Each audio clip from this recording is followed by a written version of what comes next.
Tugasku menemanimu.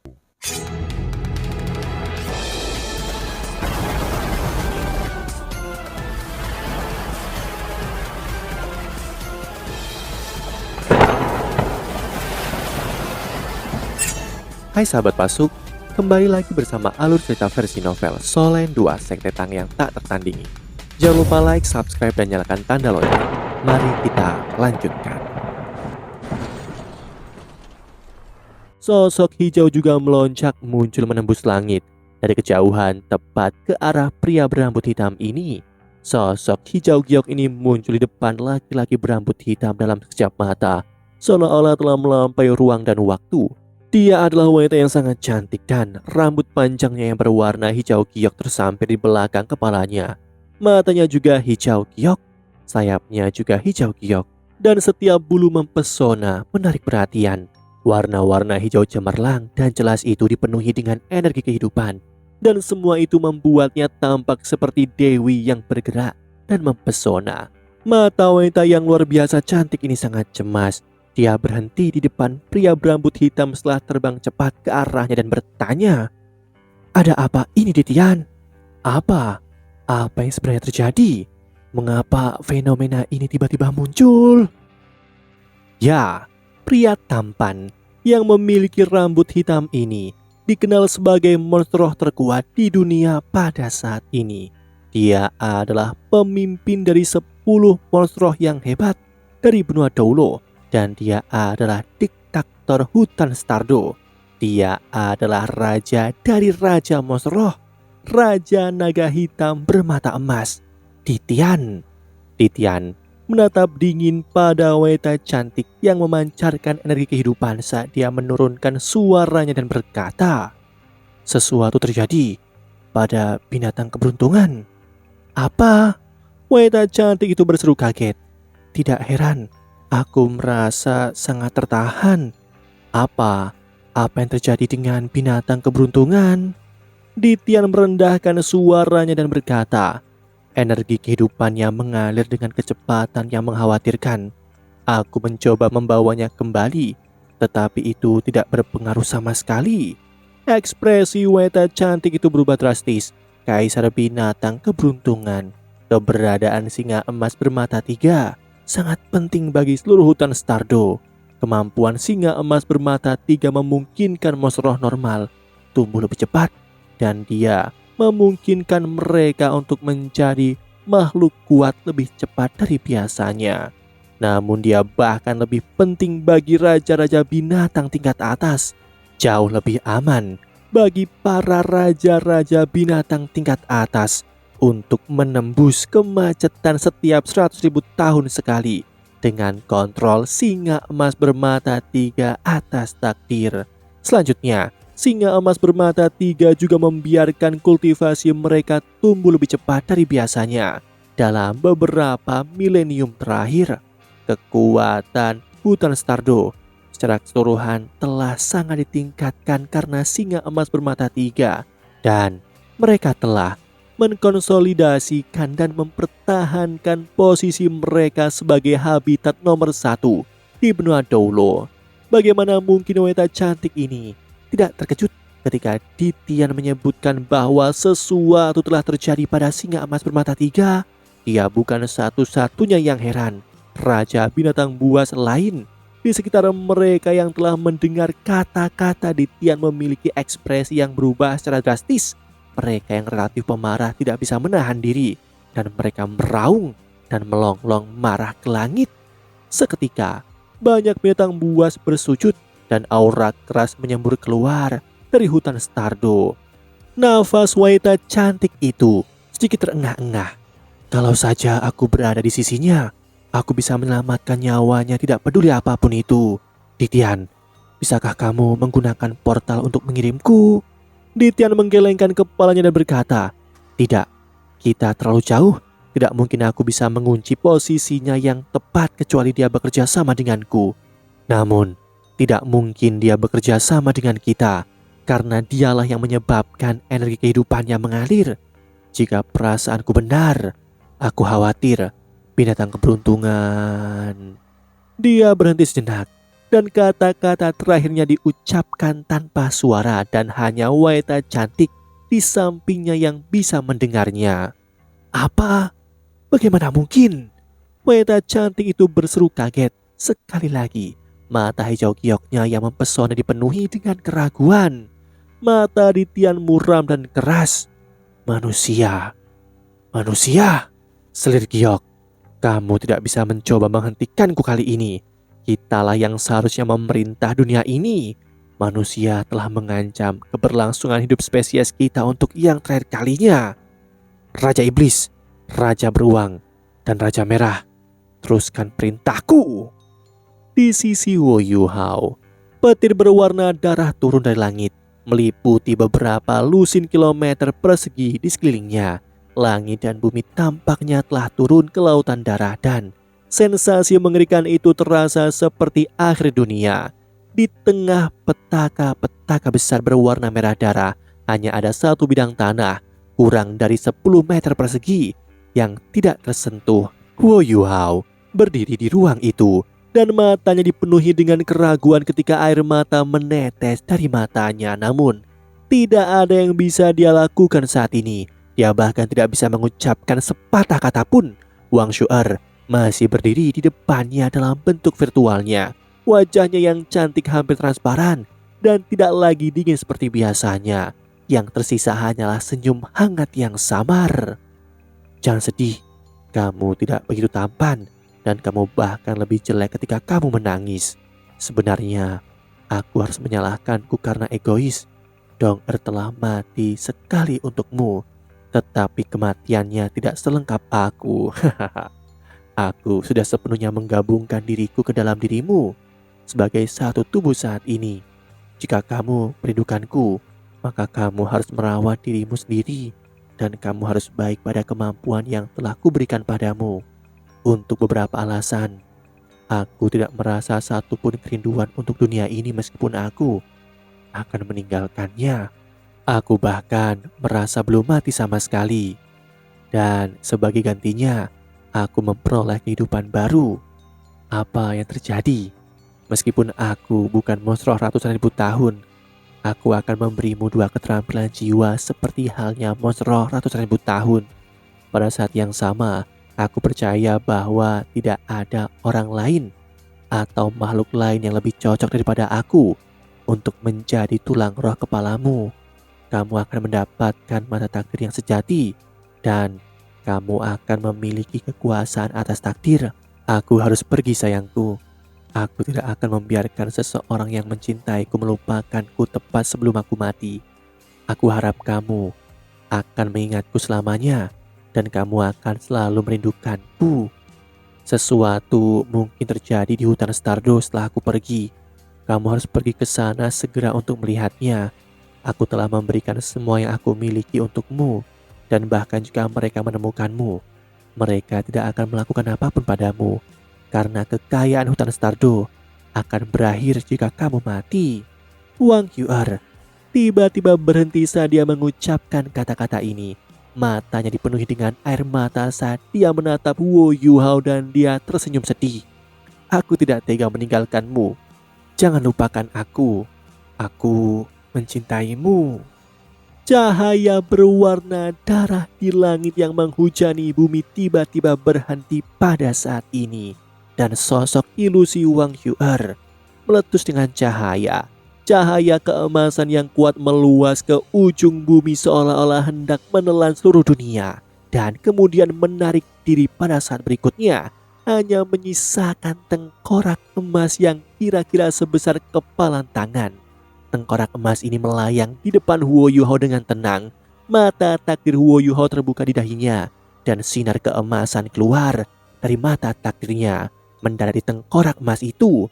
Tengkorak emas segera menjadi transparan dan akhirnya terbang, berubah menjadi sinar emas yang menghilang ke dalam mata takdirnya. Tubuh Wo Yu Hao tiba-tiba bergetar dan aura menakutkan yang tak terukiskan keluar dari tubuhnya. Warna darah di langit menjadi emas ketika pilar emas besar turun dari langit dan menghantam kepala Wo Yu Hao. Mata Wo Yu Hao menjadi kosong dan dia langsung pingsan.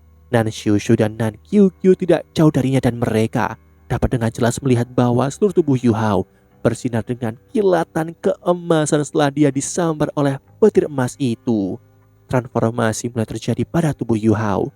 Rambut hitamnya secara bertahap ditutupi oleh lapisan emas dan akhirnya menjadi warna emas gelap yang aneh. Mata vertikal besar muncul di belakang punggungnya. Mata ini berwarna emas, tetapi pupilnya hitam dan putih. Hitam dan putih berkedip-kedip bergantian seolah-olah mereka nyata dan material. Selanjutnya, sinar oranye, kuning, hijau, nila, biru dan ungu turun dari langit satu demi satu membentuk warna pelangi bersama dengan sinar cahaya merah yang datang sebelumnya. Perubahan kecil terjadi. Sekarang dia menjadi lebih tampan. Nan Kyukyu berdiri tepat di sampingnya dan dia memiliki perasaan terkuat tentang segalanya. Dia masih bisa mengenalinya dengan satu pandangan, tetapi dia menjadi lebih tampan dan berbeda dari sebelumnya. Lapisan cahaya aneh muncul di tubuh Wo Yu Hao. Setelah 7 warna pelangi mengurungnya secara terus-menerus, cahaya ini memiliki 7 warna dan secara bertahap membawanya ke langit, di mana tubuhnya yang tidak sadar menyilangkan kakinya dan duduk. Setelah itu, mata vertikal itu berubah menjadi sinar cahaya yang terus mengalir melalui mata takdir di dahinya. Mata Nan Kyukyu benar-benar mati dan membeku saat dia melihat. Apakah orang ini masih manusia? Apa tepatnya yang terjadi? Nan Kyukyu dan Nan Shushu tidak bisa mendengar pembicaraan Wo Yu Hao dan Wang Yu'er, tetapi semua yang terjadi di depan mata mereka terlalu mengejutkan. Nan Shushu memeluk putrinya dan menghela nafas. Mari kita lindungi dia. Meskipun aku tidak tahu apa yang terjadi padanya, jika tebakanku tidak salah, pasangan wanitanya pasti telah mengorbankan dirinya untuk apapun yang terjadi padanya. Aku tidak tahu mengapa hal-hal aneh seperti ini terjadi padanya, tetapi hal itu seharusnya tidak buruk baginya. Tapi aku merasa sangat kasihan pada pasangan wanitanya, dan mereka melakukan ini semua untuk menyelamatkanku. Nan Shushu tahu bahwa Sekte Naga Bumi jatuh di dalam hutang pada Wo Yu Hao kali ini. Wo Yu Hao telah menyelamatkan semua anggota Sekte Naga Bumi, termasuk dia, pemimpin sekte. Kehidupan pasangannya telah dikorbankan dalam proses ini. Bagaimana dia akan membalas budi sebesar ini padanya? Di sisi lain, apa? Ma Xiaotao menatap penatua ketiga dan penatua keempat. Seluruh tubuhnya menjadi lesu. Baginya, apa yang baru saja dia dengar dari mereka seperti sambaran petir. Wo Yu Hao telah disergap dan dikepung, dan dia akhirnya membakar lautan spiritualnya. Dia menggunakan beberapa kemampuan khusus untuk keluar dan tidak ditemukan lagi. Dia membakar lautan spiritualnya. Apa artinya ini? Ma Xiaotao berasal dari Akademi Shrek. Jadi bagaimana mungkin dia tidak tahu apa ini? Yu Hao.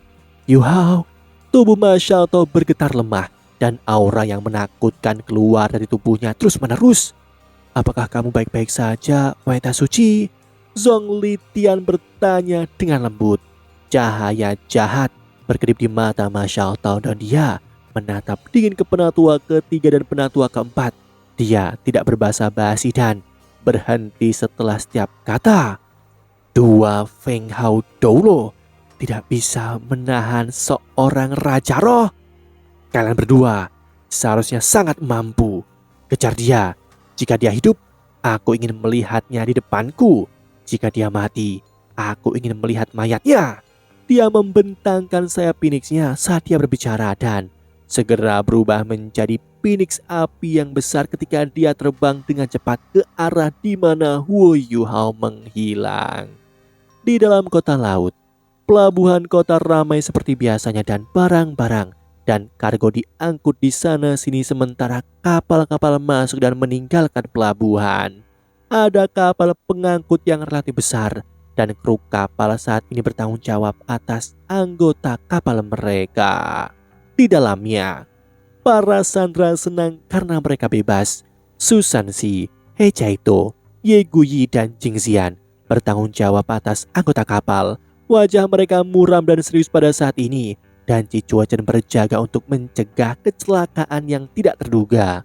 Operasi penyelamatan mereka bisa dikatakan sangat lancar dan sukses, atau setidaknya sepertinya begitu. Operasi telah dilakukan dan diselesaikan sepenuhnya sesuai dengan rencana Huo Yuhao. Mereka telah menyelamatkan hampir 600 orang untuk membingungkan musuh-musuh mereka. Sedikit lebih dari selusin penatua dan senior di berbagai sekte dan akademi yang tersisa untuk menarik musuh-musuh mereka. Lebih dari 95% sandera telah diselamatkan, dan semua orang bergegas ke kota laut untuk bertemu dengan yang lain. Semua orang agak lelah dan lelah karena mereka terbang dengan kecepatan penuh dan karena tubuh mereka diperlakukan dengan buruk di penjara air. Namun dengan makanan dan air yang cukup mendukung mereka, tidak butuh waktu lama bagi mereka untuk memulihkan kekuatan tempur penuh mereka. Namun demikian, Susansi dan yang lainnya tidak bisa merasa kegembiraan sama sekali karena Huo Yuhao dan Nan QQ belum kembali. Ini juga berarti bahwa mereka tidak bisa bergegas ke kota laut untuk bertemu dengan yang lain tepat waktu. Huo Yuhao sudah memperhitungkan situasi seperti ini. Selama para sandera ada di sini, mereka akan segera pergi.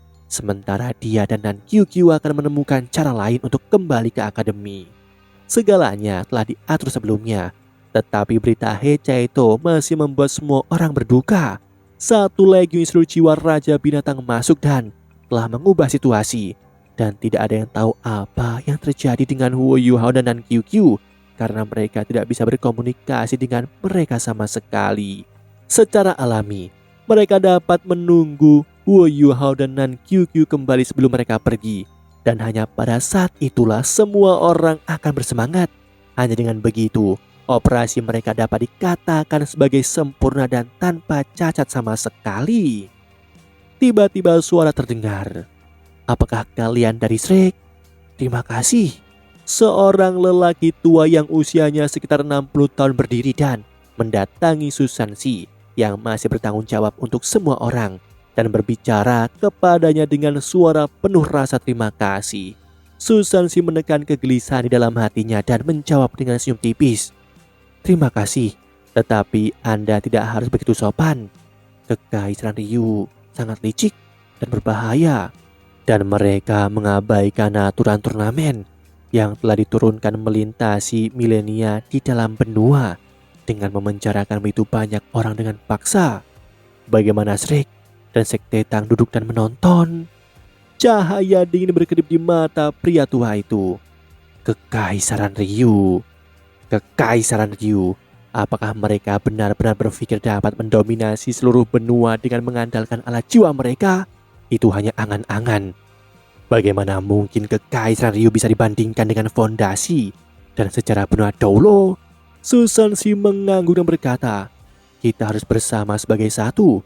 Bahkan jika Kekaisaran Ryu meluncurkan invasi terhadap kita, kita mungkin tidak akan kalah dari mereka. Anda harus beristirahat, senior. Kita akan segera berangkat. Baik, terima kasih. Sekte Surga Tunggal akan selalu mengingat apa yang telah kalian lakukan untuk kami. Shrek hanya perlu memanggil kami kapan saja di masa depan, dan kami tidak akan pernah menghindar dari apapun yang kalian butuhkan dari kami. Reputasi Sekte Tang masih terlalu kecil dan memucat dibandingkan dengan Akademi Shrek yang telah berdiri selama 10.000 tahun. Oleh karena itu, meskipun Susansi menyebutkan beberapa kali bahwa penyelamat tidak hanya berasal dari Akademi Shrek, sebagian besar sandera menempelkan bantuan ini pada Akademi Shrek. Hechaito berjalan dari sisi lain dan memeriksa kantor pusatnya dengan Susansi. Ada sekitar 12 orang yang belum datang, tetapi jelas bahwa orang-orang ini mungkin tidak akan pernah datang. Sudah waktunya, Sansi. Hechaito mengucapkan kata-kata ini dengan susah payah. Susansi menggertakkan giginya saat dia melirik para sandera di ruangan kapal, menurunkan suaranya dan mengumumkan, kapal berangkat. Beberapa menit kemudian, jangkar besar secara bertahap ditarik. Para pelaut dan tangan yang disewa Sekte Tang bekerja bersama Dan kapal transportasi kolosal perlahan-lahan meninggalkan pelabuhan dan berlayar menuju lautan yang tak berujung. Di istana Kekaisaran Ryu, apa? Para sandera hilang? Demikianlah kisah untuk kali ini. Sahabat Pasuk, jangan sedih, jangan bimbang, apalagi galau. Karena aku kan selalu menemanimu.